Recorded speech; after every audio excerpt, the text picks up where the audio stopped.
with meteorologist Pat Walker. Hey, good evening, everybody. After the rain showers have finally left Arkansas, the clouds cleared out, but fog has been filling its place, and already some dense fog filling up our skies right here in central Arkansas. Look at the visibilities. 3/10 of a mile in Little Rock, Stuttgart, Pine Bluff, and Monticello. You see those counties in gray, including all of central Arkansas. That's a dense fog advisory until 10 o'clock tomorrow morning. So that's where we're going to wake up with the dense fog in the morning, around 53 degrees. But warming up in the upper 60s, and we could even hit 70 tomorrow afternoon with a little sun coming in. KARK-4 News at 10 starts now. Now, from the station you count on for local news that matters, this is KARK-4 News at 10. Good evening, and thanks for choosing KARK. I'm Brittany Johnson. Halloween is just around the corner, and many Arkansans coming up with their trick-or-treating plans, keeping safety first, of course. Tonight, KARK-4's Melissa Schroeder reports how retailers are working with families, trying to prevent kids from getting hit by cars and more on Halloween. Melissa? Brittany, many stores are finding ways to make safety cool for kids. In fact, one franchise business enlisted the help of the popular Power Rangers this Halloween.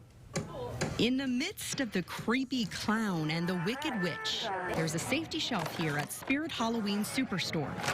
The glow sticks help them be visible in the evening. Glow styles range from the devilish to the princess. Also, reflective tape and flashlights help to keep kids safe. There are plenty of things parents can do and use to make sure their children are seen on Trick or Treat. Over at the Spirit store, they say these glow sticks are the most popular because they're easy for drivers to spot. If you want to keep it even simpler, the Power Rangers could be your answer. The costumes, too, do have reflective material as well. There's reflective stuff in parts of the costume, so you can't miss the kids wearing them. Some other tips to keep in mind. We encourage the kids to stay in a group when they're out trick-or-treating, and then not to take any candy that's not wrapped. But many families are opting out of trick-or-treat altogether this year, choosing what some consider safer alternatives instead. That's one of the reasons that we do this, is so people will have a good, wholesome environment to come to. Fall festivals and church events like this one at Park Hill Christian are attracting more and more families every year. Yeah, this is kind of our Halloween event. We predominantly do this. We dress up, and so this is what we mainly do for Halloween. Just a few ideas that can be a real treat for parents this Halloween. Such cute costumes there. Love the idea of having the reflectors in the costume. Seems like that'd be really helpful for a lot of families, Melissa. Certainly, and then also you saw those reflective lights, fun and colorful for the kids. And the Power Rangers shared 12 tips to a safe trick-or-treat and created a really cool safety video just for kids on a special Halloween site. We'll put all that information on our website for our people out there at arkansasmatters.com. Perfect. Really helpful for a lot of people. Thanks a lot, Melissa. You're welcome. Halloween also a big time for many local farmers, many of them who bank on fall tourism. But as KARK-4's Drew Petrimo reports, the rain that we've been having causing some of these farmers to lose out. Drew? Well, it really hasn't, especially for those farmers who rely on having the public at their farms for fall festival type activities. This is the entry to the maze, and as you can see, it's just water standing in it. Corn maze at the Schaefer's family farm in Mayflower looks more like a corn lake. When we've had our normal years, there have been people elbow to elbow. But this year, Pam Schaefer says business is down. The bad luck on the farm started this summer when the corn for the maze was planted. When we put it in, it was dry and hot. We had to water it to get it up, and we watered it the whole 2 months. And then the day we opened, it was raining. Schaefer says it's rained every weekend since they opened to the public in late September. When it's too muddy to walk through the corn maze, you can always go for a hayride. You can see we have a full group on here today. These hayrides are one of the ways farmers can keep people coming even when Mother Nature is not cooperating. We actually came out to do the maze, and we couldn't. This is the 9th year the Schaefers have hosted a corn maze at their family farm. It's been good for business most years, but the rain has made this year a struggle. Such is the life of a farmer, and Pam Schaefer says she's thankful for those who have come out this year, despite a muddy maze. Arkansans are hardy souls. And Brittany, the Schaefers will be open on Halloween. They have their fingers crossed for good weather so they can make up some of the profits that they missed out on. All right, good luck to them. Thanks, Drew. In our Central Arkansas Crime Stoppers report this weekend, deputies are looking for a man who failed to register. This week's most wanted is Howard Price. Take a good look.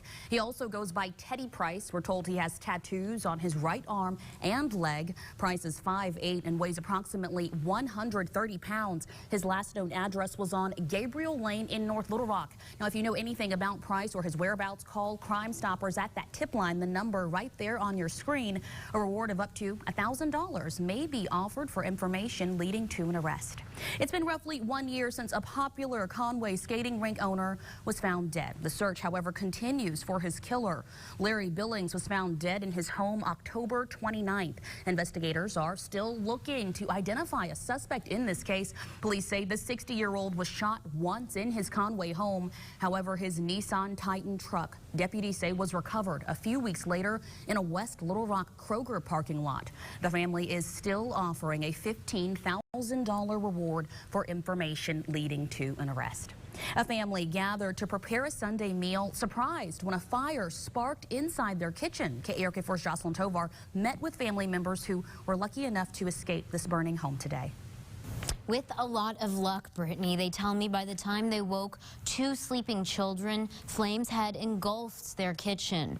Now, you can hardly even see the broken stove that started this fire early Sunday morning at this home on Oak Street. Soot covering the kitchen floor to ceiling. Kalen Brown says his family now has nowhere to stay. They sat waiting across the street from the burned out home for the Red Cross to offer help. The family's grandmother, Famila Turner, heard about the fire and raced immediately over. They got out of there in time, thank God, because I was stressed out trying to get to them. You need to always keep your smoke detector up and keep your barriers in so you can know if the house catches fire, it will wake you up in time. The fire alarm sitting on the kitchen table, still chirping, offering an opportunity to remind of fire safety as the colder weeks approach. For now, the family tells me they're going to work on cleaning up the mess. They tell me they have no idea how long they'll be displaced by this accident. Back to you.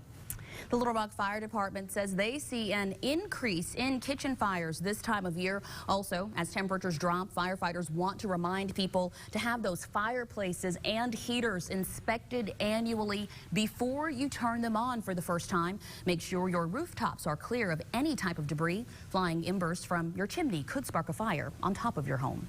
A popular travel magazine ranks airports across the nation. Coming up, find out what spot Little Rock landed and see if airport managers agree. Well, as we mentioned earlier, a dense fog advisory in effect until 10 o'clock tomorrow morning. All of central Arkansas and most of southern Arkansas under that dense fog advisory. Some visibility is already quite low. We have some pretty decent humidity out there, and that's lending to that fog. 59 are high today. Tomorrow, we could hit 70. That's in your forecast next. This is KARK-4 News at 10 and high definition with Brittany Johnson, meteorologist Pat Walker, and live from Fayetteville with your Razorback Nation report.